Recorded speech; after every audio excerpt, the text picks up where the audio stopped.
कांग्रेस आती है वहां भ्रष्टाचार आता है, जहां कांग्रेस आती है वहां अनाचार आता है, जहां कांग्रेस आती है वहां महिला उत्पीड़न आता है, जहां कांग्रेस आती है व्यभिचार आता है,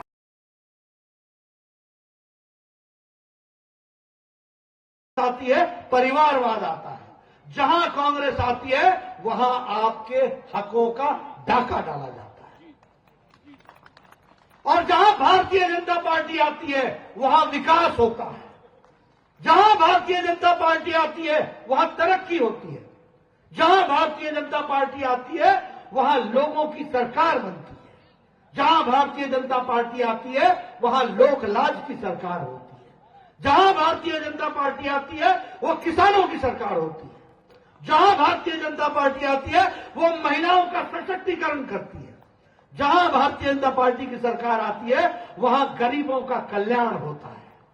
ये अंतर हमको समझ लेना चाहिए। और इसलिए जब मैं कांग्रेस पार्टी की चर्चा करता हूं तो मैं ये भी कहता हूं कि ये कांग्रेस पार्टी के लोग समय समय पर अपने रंग बदलते हैं, समय समय पर। एक समय में ओबीसी का नारा लगाते थे, आजकल कह रहे ओबीसी के बारे में। एक समय था जब यही राहुल गांधी के पूज्य पिताजी ने विधान पार्लियामेंट में कहा था कि न जात को न पात को और सिर्फ विकास को, ये उन्होंने नारा लगाया था। और आजकल वो ओबीसी का नारा लगा रहे हैं, इसलिए नहीं कि उनको ओबीसी से प्रेम था या है, इसलिए कि आज भारत के प्रधानमंत्री ओबीसी के वर्ग से आकर के देश को मजबूती दे रहे हैं। इस बात को हमको समझना चाहिए, और इसलिए अब ओबीसी की बात करते हैं। आजकल कांग्रेसी राम के भी बड़े प्यारे हो गए हैं, आजकल राम भक्त बन रहे हैं, आजकल भगवान राम की बात करते हैं।